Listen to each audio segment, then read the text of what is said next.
we've got a fun video up today. We've got the big reveal on what we're doing with all that steel and the progress mix already made with that. We've got liquid effluent spreading and how the pump and irrigator works. And we've also got some weed control on the hill goat country, so the steep country out the back. So please like and subscribe if you haven't already. It'd be really helpful for our little farm. And yeah, enjoy. It's what we call mountain goat country, but we don't have any goats. So we're making a start on the new roof. It's going to go out from here, big curve, and it's going to have machinery in it, stuff like that, and it's going to have a heap of solar panels on the roof. So super excited to get this project done. Nick's working hard on cutting these round to scallop them so we can get them onto these big beams, and then we'll get the beams up, put some purlins in, and roof on, and then the solar panels on.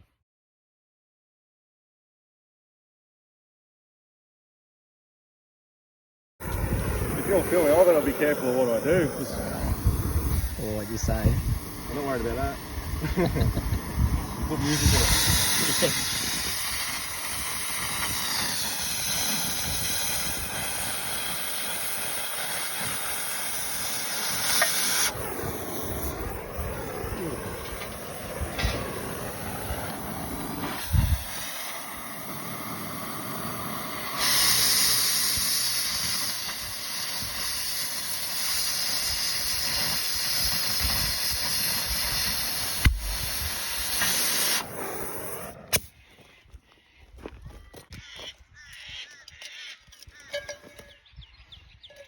Moment of truth.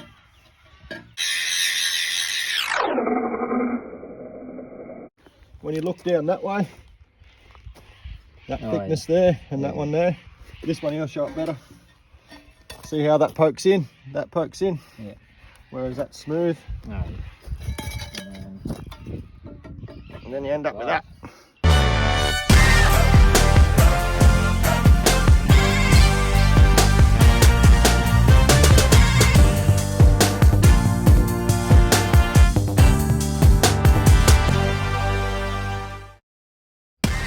First weld of the shed, anyway. Well, hang on.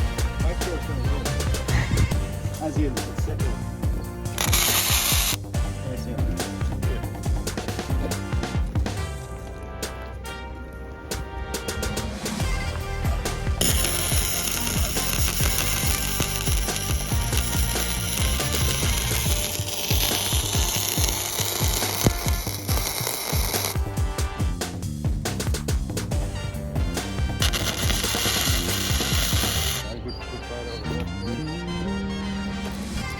The first weld of many. Is it right angle? Is it? Yeah. It's too much of a right angle because you're only 50 mil forward, isn't it?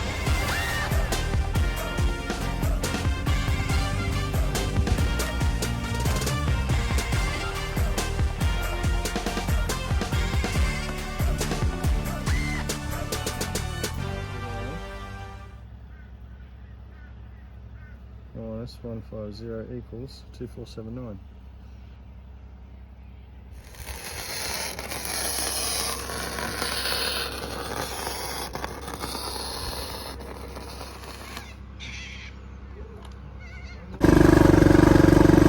Just left Mick to get grinding and cutting and that sort of thing, and they're going to shift some heifers today. Beautiful blue day, lovely weather. Dried out a bit. There's supposed to be a bit more rain this weekend, so I've got to shift this solar power unit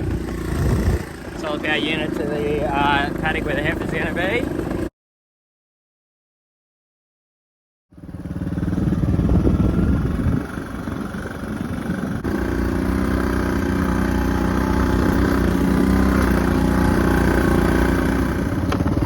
Pip pip.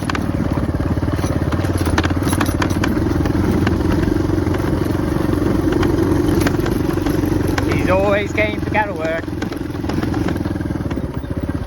We've got the effluent irrigator up here. This is the hill that they're going to, so it's sort of not, it hasn't been sown or anything, but yeah, fine roughage for the heifers, especially when they're on the high protein pellet.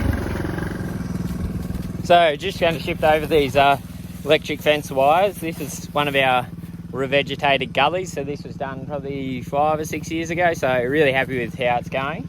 Actually maybe it was more like 7 or 8 years ago.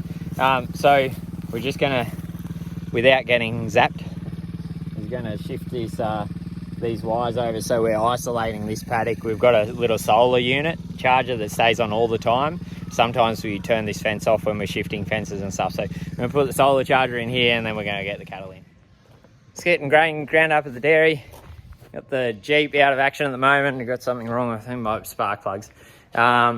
Just going to go and shift the effluent irrigator, and Dad's going to finish off the grain, and then we'll take some pellets up to spring it to the heifers and get this effluent pump on again and get some more liquid manure out.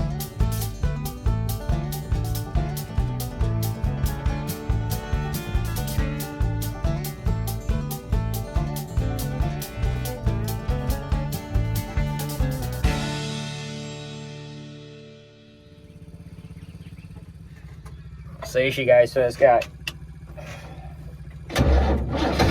Yep, beautiful.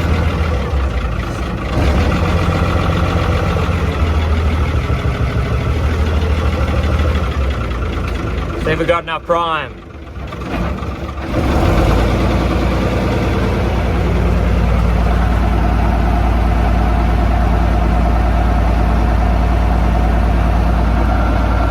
Sounds like it. So the ideal sort of, hear that labouring, it's starting to pump now. So once we get tractor labours a bit when it first starts pumping, which builds up pressure, it just sort of idles along pretty much. The ideal situation for us, and we've applied for a grant to try to upgrade this system, is to have an electric pump here that could be run off the solar. Could be offset by the solar, so that yeah, it would just be all electric, and then we could recirculate the water up to the dairy yard. But that's a plan for the future. So ideally we wouldn't like a tractor driven PDO pump, we just want an electric pump. It's fairly costly though, so at the moment we're going to get by with what we've got.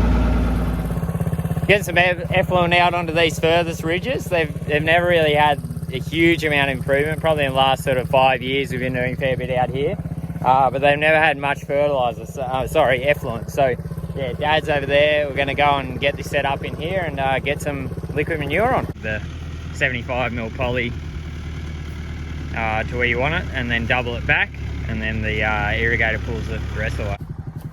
So Dad's heading back to put the silage out.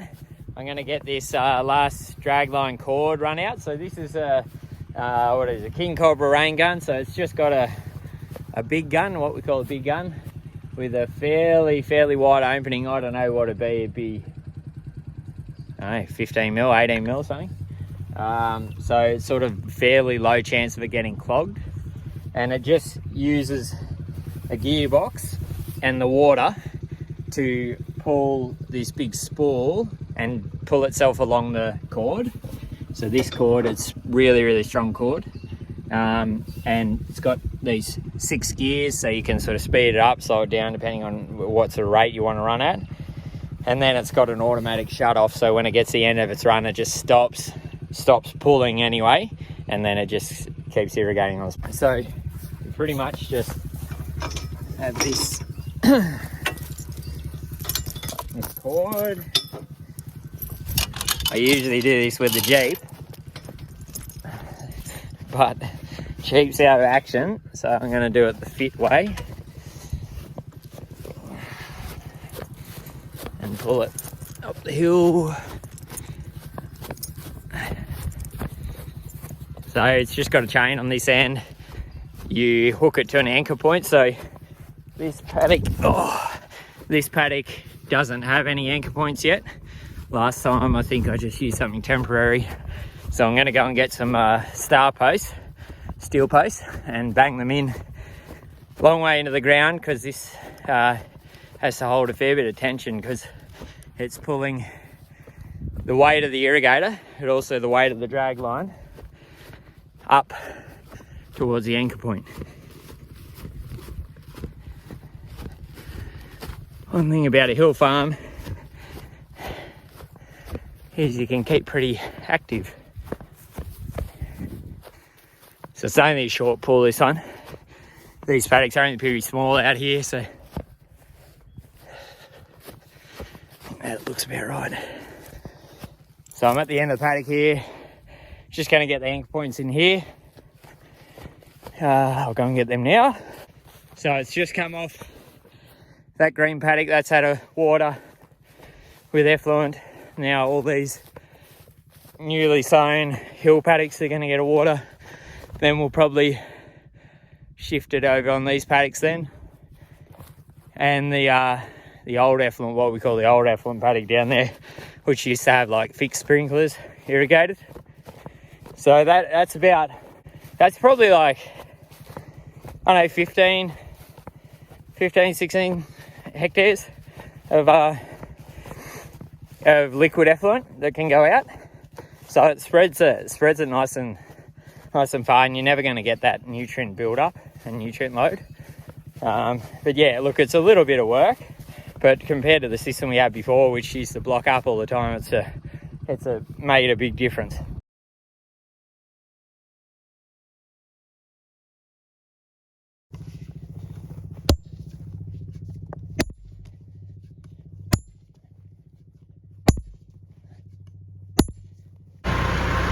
You all good? You all good? Yeah, I'm just going to close it off now. All the bits of the cord mixed up on it.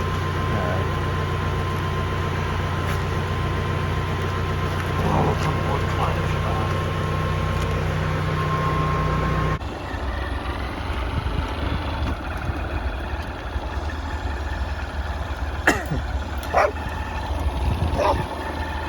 Going to get cows in for milking.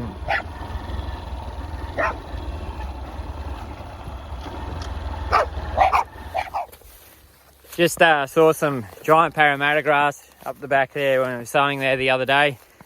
Fortunately, we don't have a huge amount, but gee, it's not taking long to spread a bit. It's a horrible weed.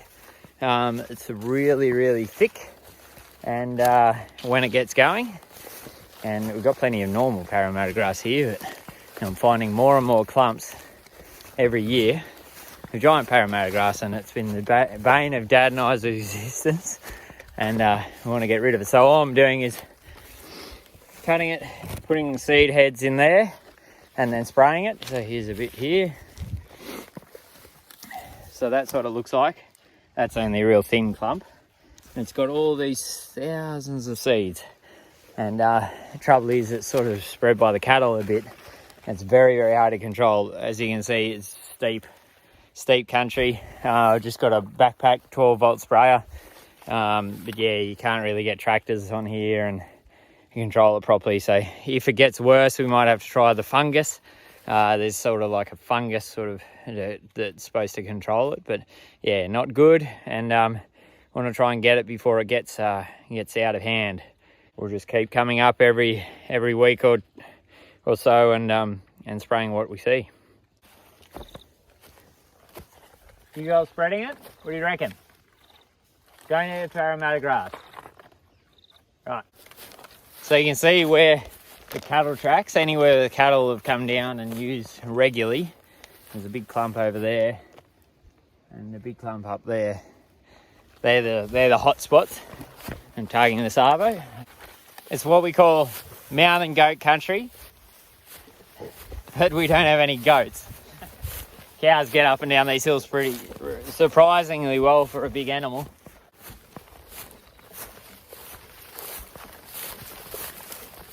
A lot of natives up here too. Spiny mat rush, and there's plenty of kangaroo grass. That's why you have to try and keep the weeds at bay.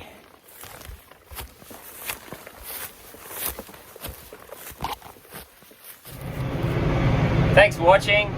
Stay tuned for more videos on especially the shed build and the solar unit setup. So we're sort of planning that in the next month, is to get it all done and get it going.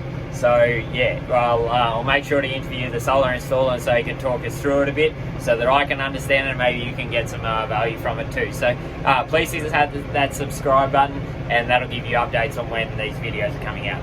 Thanks for watching.